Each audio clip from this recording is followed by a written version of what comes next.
nabiyina Muhammadin wa ala alihi wa ashabihi wa man tabi'ahum bi ihsanin ila yaumiddin, amma ba'd. Alhamdulillah, kembali kita lanjutkan pelajaran kita dalam ilmu fikih dengan membaca Ad-Durar al-Bahiyah fi al-Masail al-Fiqhiyah yang ditulis oleh Syekh Muhammad bin Ali bin Muhammad yang kita kenal dengan Imam Asy-Syaukani rahimahullahu ta'ala. Dan kemarin atau di pertemuan sebelumnya telah kita masuk di kitab yang kedua dari buku ini, yaitu Kitab As-Shalah, dan telah juga selesai menjelaskan dengan tentang bab yang pertama yang berkaitan dengan waktu sholat, yang disebutkan padanya ada awal waktu dan ada akhir waktu di setiap waktu-waktu sholat yang 5. Kemudian selanjutnya berkata Imam Asy-Syaukani rahimahullahu ta'ala, al-babu tsani, bab yang kedua, yaitu al-adzan wal iqamah, tentang azan dan iqamah, tentang azan dan iqamah. Kata beliau rahimahullah, yushra'u li ahli kulli baladin ayattakhidu muaddinan au aktsar. Tambah di matan kita kurang kata au aktsar. Kurang kata au aktsar. Disyariatkan bagi penduduk setiap negeri untuk mengangkat seorang muazzin atau lebih. Kemudian kata beliau, maksudnya lebih dari satu, sebagaimana yang dilakukan Rasulullah SAW. Beliau memiliki 2 muazzin di Madinah, ada Bilal dan ada Amr ibn Ummi Maktum. Kata beliau selanjutnya, yunadi bi alfadhil adan al-masyru'.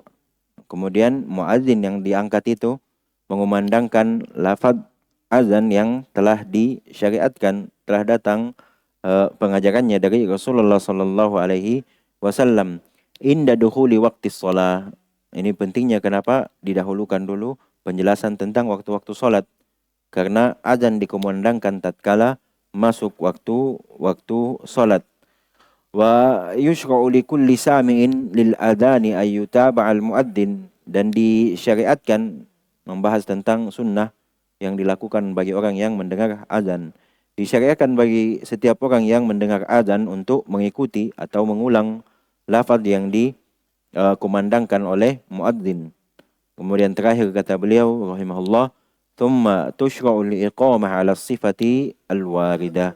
Kemudian disyariatkan pula untuk mengumandangkan iqamah dengan ala sifatil waridah, dengan sifat yang telah datang atau dengan tata cara yang telah diajarkan dalam syariat Islam. Azan secara bahasa adalah pengumuman atau pemberitahuan, al-i'lan. Secara istilah adalah ia merupakan sebuah ibadah yang dengannya nanti menjadikan seorang muadzin itu harus muslim. Karena ia adalah ibadah. Tidak sah ibadah jika itu dilakukan dari orang kafir. Secara istilah, azan adalah ibadah yang dilakukan dengan lafaz tertentu atau yang dikumandangkan dengan lafaz tertentu, yaitu lafaz azan, sebagai tanda masuknya waktu sholat dan pemberitahuan kepada manusia. Kemudian iqamah secara bahasa adalah mengumandangkan panggilan untuk sholat, yaitu iqamah sebelum sholat dimulai. Azan adalah pengumuman masuknya waktu sholat, kemudian iqamah adalah pengumuman akan ditegakkannya sholat. Kemudian iqamah secara istilah juga beribadah kepada sebuah perbuatan ibadah kepada Allah dengan lafaz tertentu saat hendak berdiri untuk melaksanakan sholat. Makanya dikatakan iqamah, berasal dari kata aqamah, yuqimu iqamatan. Berarti dia dilakukan tatkala kita hendak berdiri untuk melaksanakan sholat. Dan azan dan iqamah ini adalah dua hal yang disyariatkan. Pensyariatannya datang dalam Al-Quran dan Sunnah Rasulullah Sallallahu Alaihi Wasallam untuk sholat 5 waktu.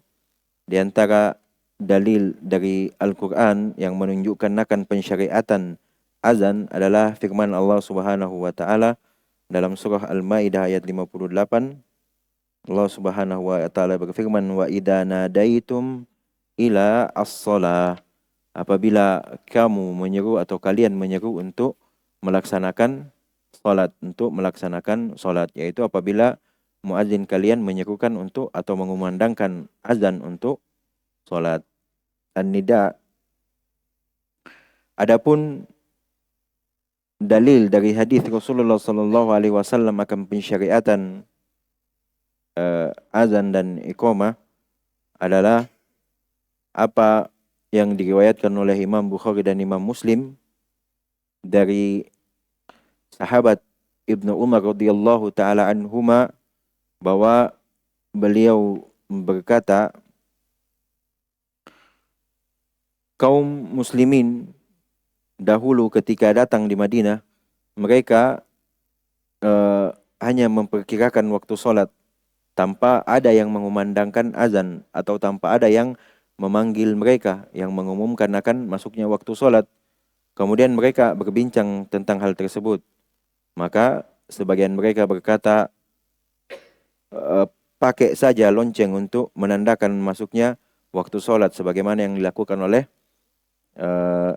Nasrani.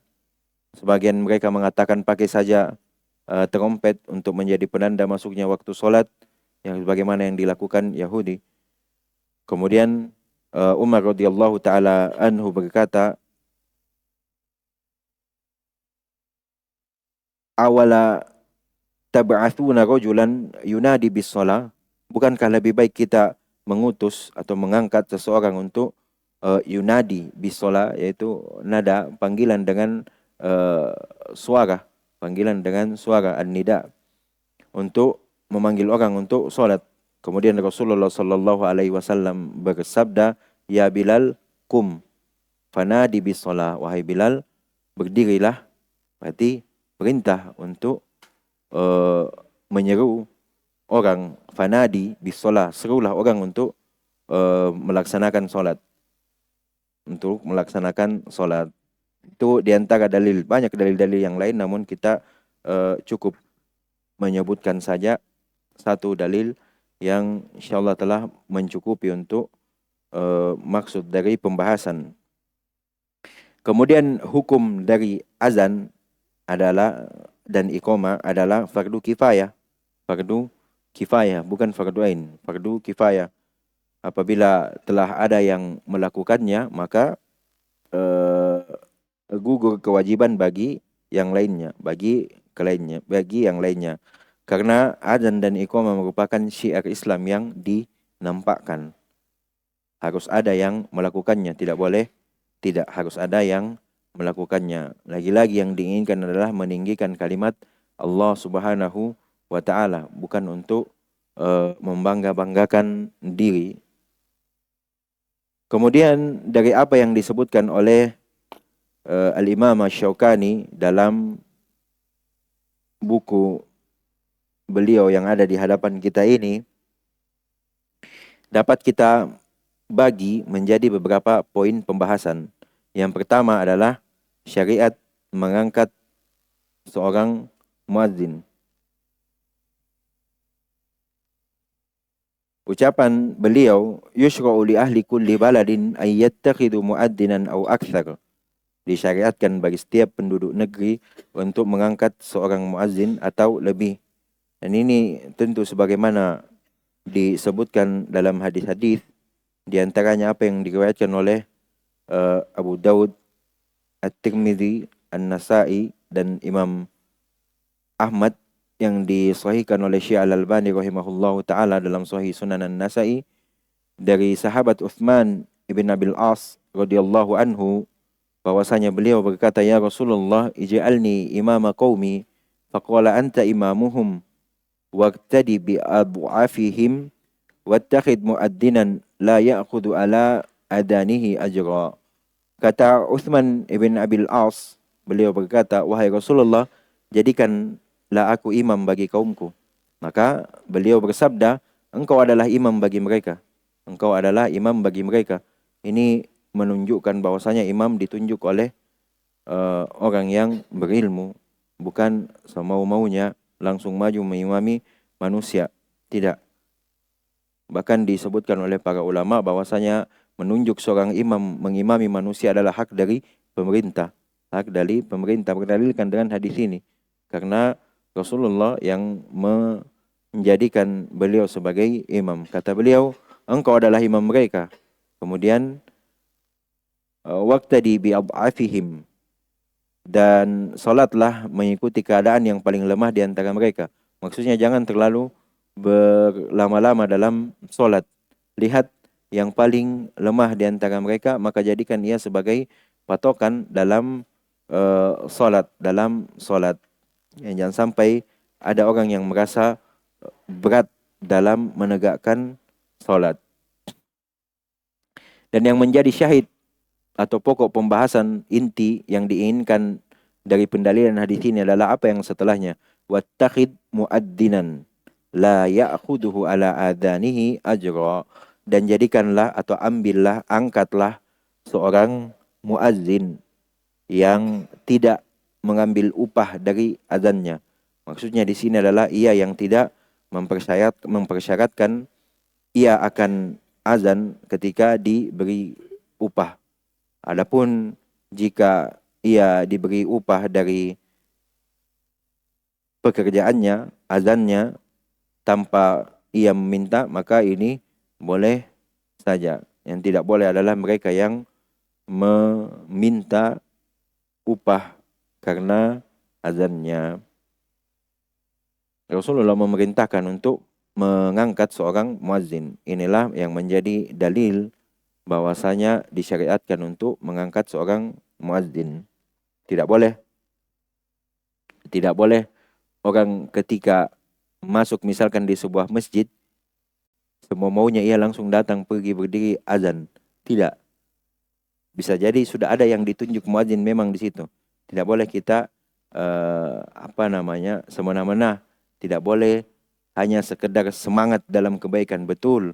Tapi ada hak-hak yang perlu diperhatikan yang lainnya. Jangan sampai orang menganggap terlebih lagi di sebagian kita ketika berpenampilan sunnah, berjenggot, mengenakan jubah, pakaian di atas mata kaki, namun akhlak dan perbuatannya seperti itu, maka yang akan dicemari bukan cuma kalian, bukan cuma orang yang berbuat itu, tapi Islam dan sunnah secara keseluruhan. Maka wajib diperhatikan hal yang demikian tersebut. Perintah dari Rasulullah Sallallahu Alaihi Wasallam menunjukkan akan disyariatkannya mengangkat seorang muazzin. Juga datang dalil yang menyebutkan akan disyariatkannya mengangkat lebih dari seorang muazzin pada satu masjid. Sebagaimana datang penyebutannya dalam hadis yang diriwayatkan oleh Imam Muslim dari sahabat Ibnu Umar radhiyallahu taala anhuma, beliau berkata, "Kana li Rasulillah sallallahu alaihi wasallam muaddinan, Bilal wa Ibnu Ummi Maktum al-A'ma." Ibnu Umar radhiyallahu anhuma berkata bahwa Rasulullah sallallahu alaihi wasallam memiliki dua orang muazzin, Bilal dan Ibnu Ummi Maktum yang buta. Juga di dalam hadis riwayat Imam Bukhari dan Muslim dari Ummul Mukminin Aisyah radhiyallahu taala anha, dari Rasulullah sallallahu alaihi wasallam berkata, "Inna Bilalan yu'addinu bilail." Sesungguhnya Bilal itu mengumandangkan azan di waktu malam.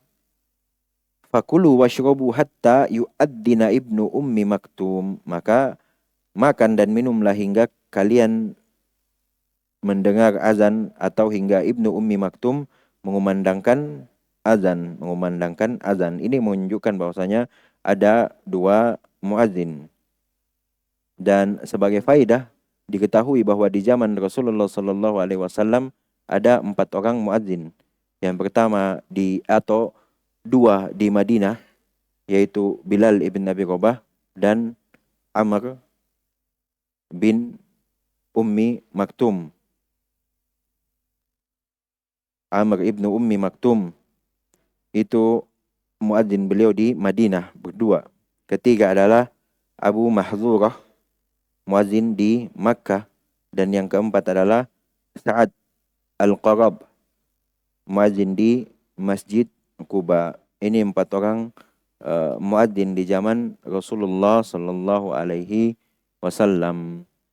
Kemudian poin pembahasan yang kedua adalah tentang lafaz azan. Tentang lafaz azan.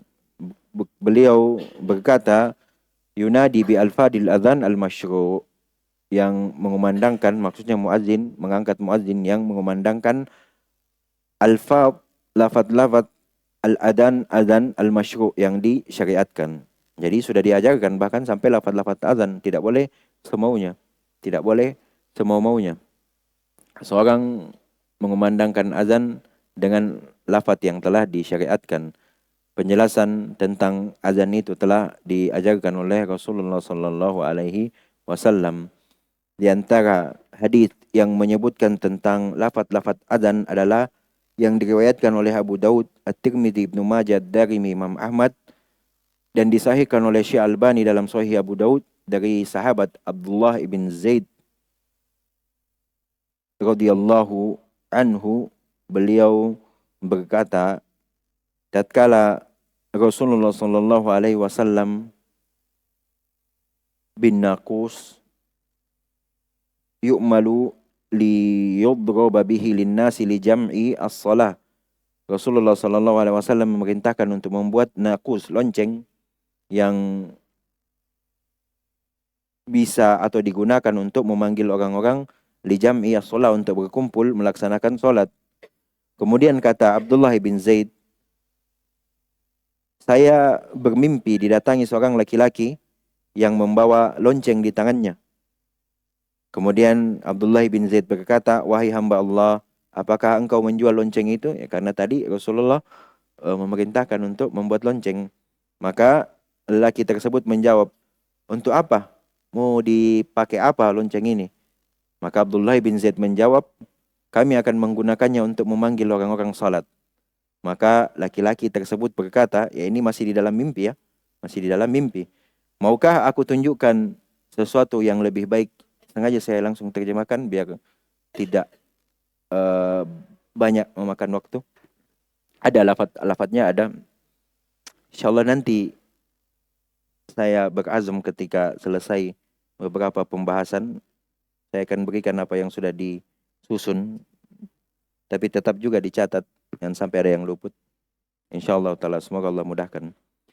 Kemudian dalam mimpi tersebut, laki-laki itu berkata, ketika Abdullah bin Zaid mengatakan kami akan menggunakan untuk memanggil orang salat, maka laki-laki itu menjawab, berkata, maukah aku tunjukkan sesuatu yang lebih baik daripada itu?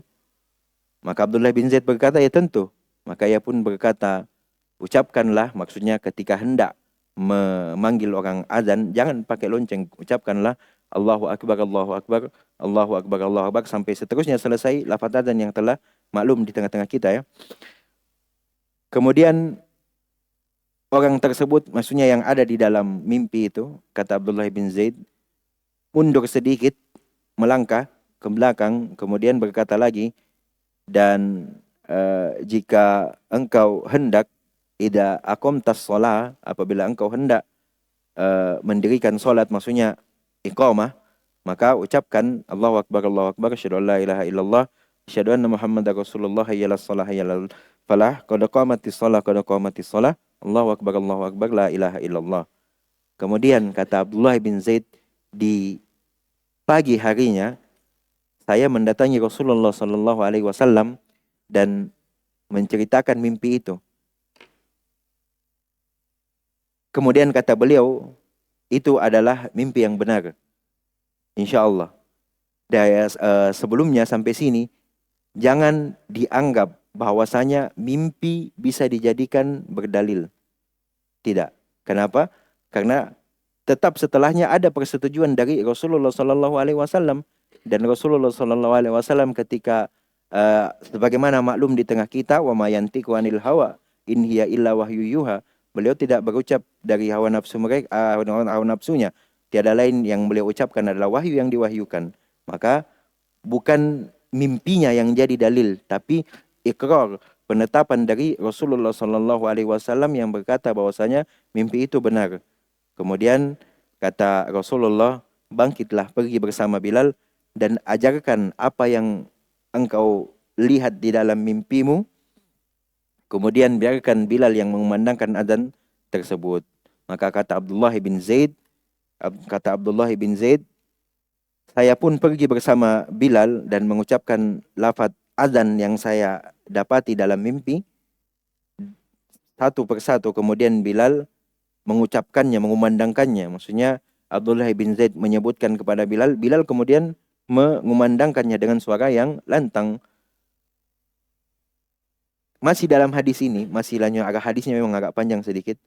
Umar radhiyallahu taala anhu Ibnu Khattab tatkala mendengar azan yang dikumandangkan oleh Bilal, ketika Umar berada di rumahnya, beliau langsung keluar. Beliau langsung keluar dari rumahnya dan mendatangi Rasulullah Sallallahu Alaihi Wasallam. Kemudian Umar berkata, ya Rasulullah, walladhi ba'athaka bil haqq, ra'aitu mithla ma ra'a. Wahai Rasulullah Sallallahu Alaihi Wasallam, demi zat yang mengutusmu dengan kebenaran, saya juga telah bermimpi sebagaimana yang dimimpikan. Ini bukti bahwasanya lafaz adzan, tapi jangan fokus pada mimpinya, fokus pada lafaz adzannya ya, karena ini yang jadi pembahasan kita. Lafaz adzannya, lafaz yang diajarkan lewat mimpi dibenarkan oleh Rasulullah Sallallahu Alaihi Wasallam. Maka ketika Umar mengatakan hal demikian, Rasulullah Sallallahu Alaihi Wasallam hanya bersabda, walillahi alhamd. Hanya bagi Allah Subhanahu wa taala segala macam pujian. Yang menjadi syahid adalah lafaz-lafaz azan dan sekaligus juga lafaz iqamah. Lafaz iqamah dalam satu hadis.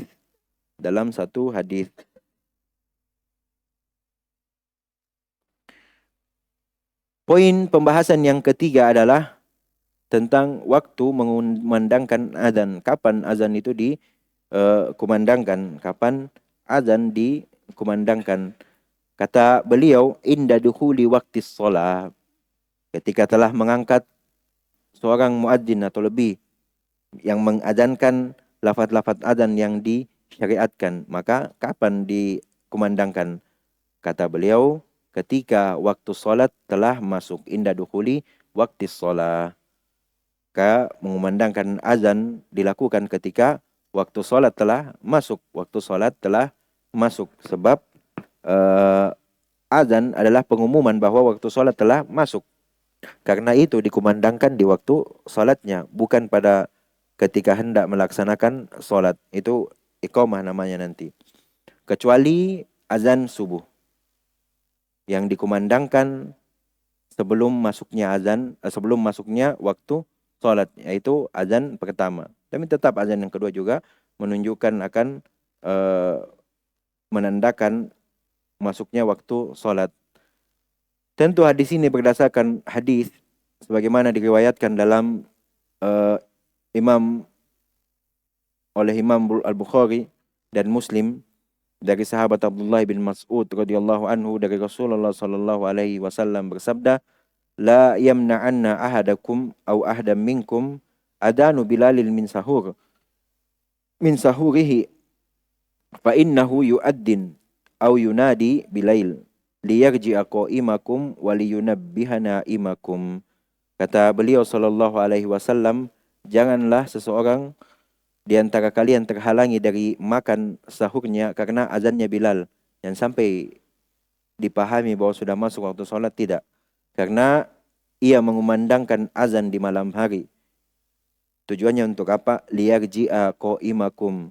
agar orang yang sholat di antara kalian itu, sholat malam itu kembali. Maksudnya mungkin istirahat biar nanti bisa melaksanakan sholat subuh. Waliyunabbihana imakum, dan untuk membangunkan orang yang tidur di antara kalian. Ini adzan pertama yang dikumandangkan sebelum masuknya waktu sholat subuh. Berbicara tentang azan di waktu sholat subuh juga disyariatkan taswib. Taswib adalah lafaz as-salatu khairun minan naum pada azan pertama sholat subuh. Namun juga ada di antara ulama yang mengatakan disebutkan di azan kedua dari sholat subuh. Namun yang benarnya adalah disebutkan atau dilafadzkan di azan pertama. Tapi kalau ada yang melakukan di di azan kedua, maka tidak diingkari karena memang ihtimal kemungkinan dalil-dalil yang datang bisa dipahami dikumandangkan di azan pertama dan bisa di azan kedua. Ada sisi-sisi kemungkinan di antara hal tersebut. Berdasarkan hadis yang diriwayatkan oleh Al-Baihaqi yang dihasankan oleh Syekh Al-Albani rahimahullahu taala dalam Tamam Al-Minnah, Ibnu Umar radhiyallahu anhuma berkata, "Kana fil adanil awal ba'dal falah as-salatu khairun minan naum marratain." Bahwasanya pada azan pertama, kana fil adanil awal ba'dal falah, setelah lafaz al-falah, hayya hayya 'alal falah maksudnya, diucapkan as-salatu khairun minan naum. Salat itu lebih baik daripada tidur marratain, sebanyak 2 kali, sebanyak 2 kali. Kemudian selanjutnya kata beliau, wa yusra'u likulli sami'in lil adzan ayyutaba'a al muadzin. Ini poin pembahasan keempat bagi kita, yaitu syariat bagi orang yang mendengarkan adzan atau sunnah bagi orang yang mendengarkan adzan. Ucapan beliau, disyariatkan bagi setiap orang yang mendengarkan azan untuk mengikuti, yaitu mengulang lafaz yang dikumandangkan oleh muadzin. Tentu ini berdasarkan hadis yang diriwayatkan oleh Imam Bukhari dan Muslim dari sahabat Abu Sa'id Al-Khudri radhiyallahu anhu. Beliau bersabda bahwa Rasulullah sallallahu alaihi wasallam bersabda, "Idza sami'tum an-nida, idza sami'tumun nidaa, faqulu mithla ma yaqulu al-muadzin." Hadis ini umum. Hadis ini umum. Jika kalian mendengarkan azan dikumandangkan, maka ucapkanlah apa yang dikumandangkan oleh muadzin. Hadis ini adalah hadis umum. Adapun hadis yang khusus dan lebih spesifik dalam membahas tentang sunnah bagi orang yang mendengarkan azan, yaitu hadis yang diriwayatkan oleh Imam Bukhari dan An-Nasa'i, dan lafaz yang akan disebutkan adalah milik An-Nasa'i serta dihasankan oleh Syekh Al-Albani rahimahullahu taala dalam Sahih An-Nasa'i dari Alqamah bin Waqqas. Beliau berkata, "Saya pernah berada di sisi Muawiyah, kemudian muadzin memandangkan azan." Muawiyah sahabat. Maka Muawiyah mengikuti ucapan muadzin hingga ketika muadzin berkata hayya 'alas shalah. Ia, Muawiyah, maksudnya yang berkata ini adalah Alqamah bin Waqqas. Muawiyah berkata, "La haula wala quwata illa billah." Dan ketika muadzin berkata hayya 'alal falah, ia pun berkata la haula wala quwata illa billah. Setelah itu, thumma qala sami'tu Rasulullah sallallahu alaihi wasallam yaqulu mithla dalik. Siapa? Muawiyah berkata, "Saya mendengar Rasulullah sallallahu alaihi wasallam mengatakan seperti itu." Maksudnya pada lafaz hayya 'alas shalah diucapkan atau dijawab dengan atau diikuti dengan la haula wala quwata illa billah. Ini bagi orang yang mendengarkan adzan. Demikian pula hayya 'alal falah. Maka hadis ini yang menjadi dalil khusus dari hadis umum yang sebelumnya. Apabila kalian mendengar azan dikumandangkan, maka ucapkan apa yang dikumandangkan oleh muadzin. Adapun sebagai pelengkap tambahan pembahasan tentang doa yang diucapkan oleh orang yang mendengarkan azan, sebagaimana yang diriwayatkan oleh Imam Bukhari, Abu Daud, Tirmizi, An-Nasa'i, Ibnu Majah dan Imam Ahmad dari sahabat Jabir bin Abdullah radhiyallahu taala anhu bahwa Rasulullah sallallahu alaihi wasallam bersabda, "Man qala hina yasma'un nida," siapa yang mengucapkan doa yang akan disebutkan ini nanti tatkala mendengar azan, berarti doa ini disyariatkan bagi orang yang mendengarkan azan, bukan bagi muadzinnya. Muadzinnya tidak disyariatkan untuk hal tersebut. Allahumma rabba hadhihi da'wati tammah was salatil qa'imah ati Muhammadanil wasilata wal fadilah wa ba'athu maqaman mahmuda alladhi wa'adta halat lahu syafa'ati. Hadisnya sampai situ, wa'adta, tidak ada selanjutannya innaka hamidum majid, tidak ada. Itu tambahan yang lemah di sebagian riwayat. Yang sahihnya adalah sampai di situ saja. Wa ba'athu maqaman mahmudan alladhi wa'adtahu, sampai situ saja. Apa kata beliau? Halat lahu syafa'ati yaumal qiyamah. Jadi bagi siapa yang membaca doa tersebut setelah mendengarkan azan, maka Rasulullah sallallahu alaihi wasallam berkata halal baginya atau ia berhak untuk mendapatkan syafaatku dari pada hari kiamat. Poin pembahasan yang kelima yang disebutkan, dan ini yang terakhir disebutkan oleh Al-Imam Asy-Syaukani rahimahullahu taala, thumma yushra'ul iqamah ala as-sifatil waridah. Kemudian disyariatkan untuk mengumandangkan iqamah, melafadzkan iqamah ala as-sifatil waridah dengan tata cara yang telah diajarkan dalam Islam. Adapun tata cara iqamah adalah dengan ganjil, dan tadi sudah disebutkan di hadis yang menyebutkan mimpi tadi, sekaligus diajarkan lafaz-lafaz iqamah, dan dari sana kita ketahui bahwasanya iqamah itu dengan ganjil dan adzan digenapkan, maksudnya sekali saja di iqamah dan 2 kali di adzan. Dan ini sebagaimana hadis yang diriwayatkan oleh Imam Bukhari dan Imam Muslim dari sahabat Anas bin Malik radhiyallahu anhu, beliau berkata, "Umiru Bilal ay yashfa'al adan wa ay yutiral iqamah illa al-iqamah." Bilal diperintahkan untuk menjadikan azannya genap, ay yashfa'a, syafa', menggenapkan, mengulang-ulang kalimat 2 kali. Al-adan wa ay yutira al-iqamah, dan menjadikan iqamahnya itu ganjil. Menjadikan iqamahnya ganjil. Illa al-iqamah, kecuali iqamah. Maksudnya kecuali lafaz iqamah, yaitu qad qamatis shalah, maka dia tidak ganjil, dia genap. Qad qamatis shalah, qad qamatis shalah. Lafaz-lafaz iqamah sudah jelas, sudah kita sebutkan di hadis yang cukup panjang tadi yang tentang lafaz-lafaz adzan. Siapa sahabat yang meriwayatkan? Abdullah bin Zaid. Abdullah ibn Zaid. Di sana ada juga lafaz yang diriwayatkan yang lain dari Abu Mahzurah. Namun yang masyhur di tengah-tengah kita adalah apa yang diriwayatkan oleh Abdullah bin Zaid radhiyallahu anhu.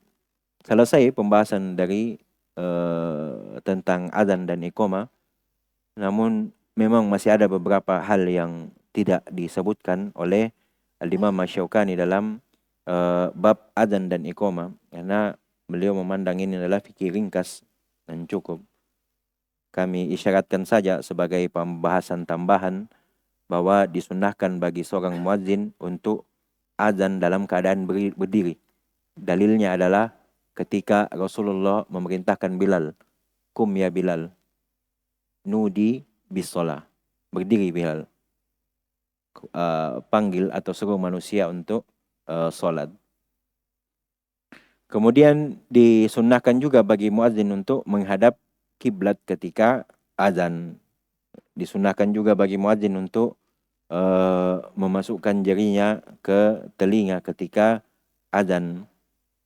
Disebutkan oleh para ulama bahwa ini agar lantang suaranya. Namun di antara yang menjadi pembahasan di zaman kita ini ketika adanya pelempar suara, apakah masih disunnahkan untuk memasukkan jari ke telinga ketika azan? Jawabannya masih, hukum tetap masih berjalan. Hukum masih tetap berjalan. Juga disunnahkan bagi seorang muadzin untuk menoleh ke kanan saat mengucapkan hayya 'alas shalah dan menoleh ke kiri saat mengucapkan hayya 'alal falah. Dan di antara syarat-syarat yang tidak disebutkan oleh Al-Imam Asy-Syaukani bagi seorang muadzin adalah dia seorang muslim. Di antara syarat yang pentingnya karena ia merupakan ibadah dan ibadah tidak diterima kecuali dari seorang muslim. Taib, kita cukupkan sampai di sini dulu. Subhanakallahumma bihamdik, asyhadu an la ilaha illa anta, astaghfiruka wa atubu ilaik. Alhamdulillahirabbil alamin.